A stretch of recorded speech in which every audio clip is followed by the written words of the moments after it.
And here and now is a man traveling on his own.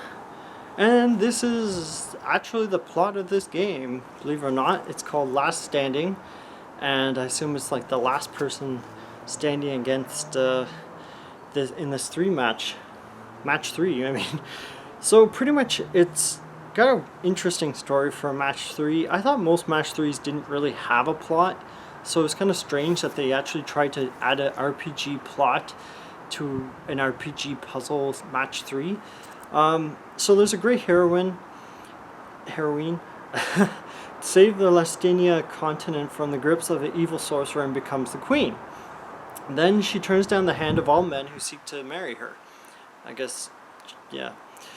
This traveling man, who is you, seeks to bed all women of Lastania with the ultimate goal of seducing the queen. So there's actually a plot, even though that's pretty much where the plot ends. So it's a match three with RPG elements, as I said. There's attack, HP, defense, I think it's resistance, magic resistance, rage, and items. So I never bought any of the items, which is kind of funny because like the second character is so hard to fight if you don't upgrade your character. Like it's almost impossible. I almost beat her without items, which was amazing. And so I totally forgot you can upgrade your character. So it's got the gameplay of like Yoshi's Cookie or Tetris Puzzle Attack or any other match 3 that's become popular. I think like Candy Crush, to give you something more recent. So from there, yeah, if you attack, what you're trying to do is you're trying to match 3. So you're trying to match 3 attacks or more, and it'll attack the enemy. Or if you have 3 or more, or 4 or 5, whatever. You can increase your stamina by destroying that many blocks. So 3 defense will give you 3 more defense, 3 more magic resistance will give you 3, and rush will go up by 3 if you match 3. Or rage, sorry, typoed on me.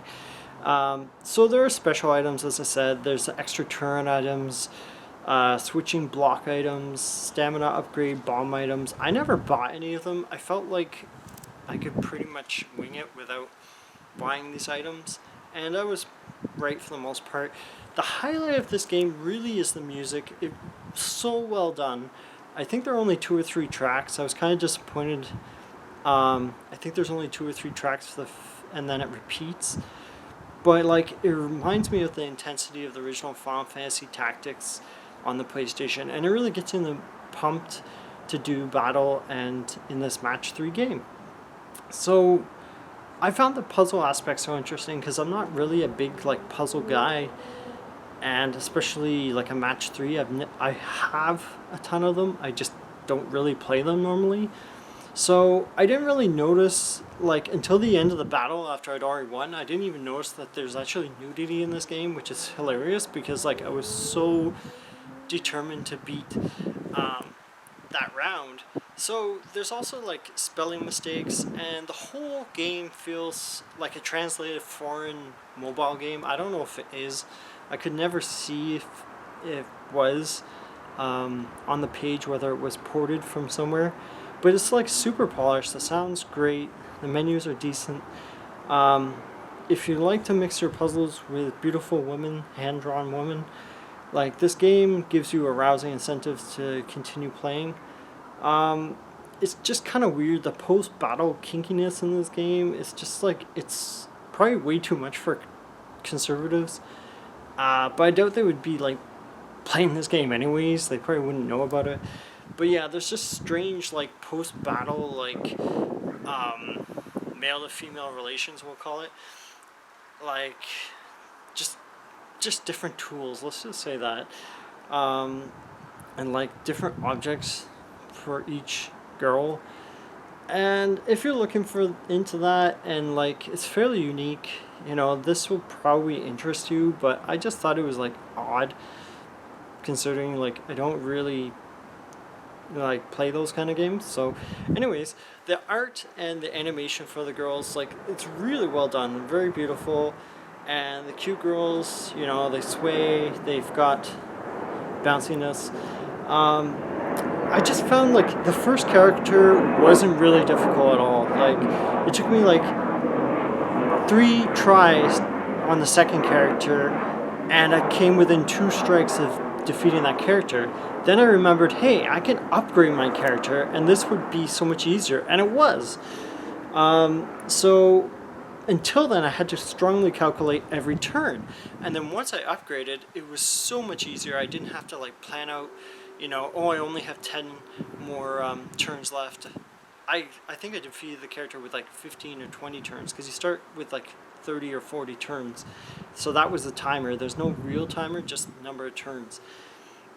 So yeah, just the random blocks sometimes, depending on which match, you either get really good blocks that will match 3 of them together.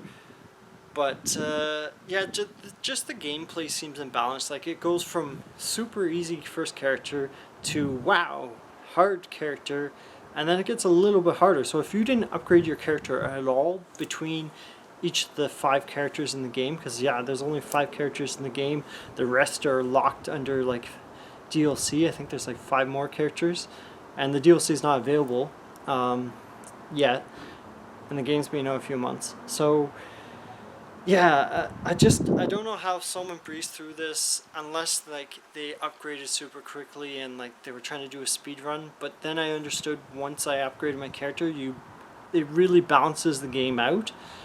But like if you didn't upgrade your character, like it's almost impossible to pass the second character. So yeah, that was my experience too. Like if you don't upgrade your character, that second opponent is like almost impossible. It's like it's that bad, and like it's surprising. But yeah, there isn't much gameplay. Like there's less than an hour worth of gameplay here at present with the 5 characters. There needs to be more. The game is $3.39. I just wanted to max my character out, and once you max your character out, like I'd say like half the enemies that attack you, they can't even do damage when you attack you, or they attack you for so little, it's like, whatever, now I have 3 turns, so I'm gonna line up my blocks and just totally kick butt. And yeah, if you do keep trying to, like even if you do battle with the first character, which isn't that hard, you can level up pretty fast, and it sort of leaves you with no end game unless you want to start upgrading all the items, which you don't really need to.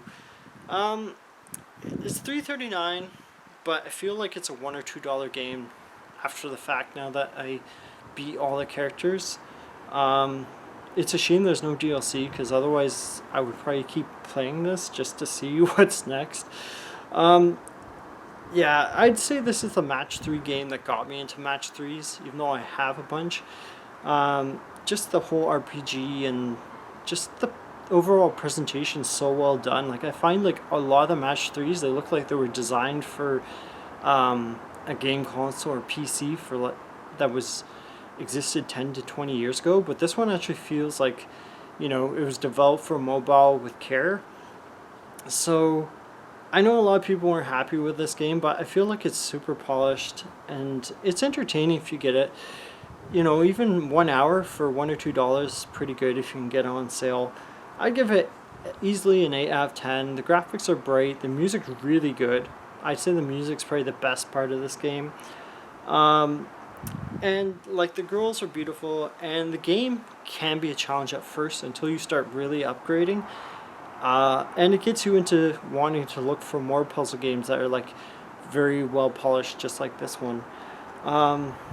If you don't mind the shorter experience and future DLC, I'd say get this. Hopefully the DLC will be out before the end of the year. It might be sometime early next year. There's been no hints of when it's coming. So yeah, it was actually a lot of fun and a great way to end this week's recording. So anyways, how about some tea afterwards? Oh yeah, bye.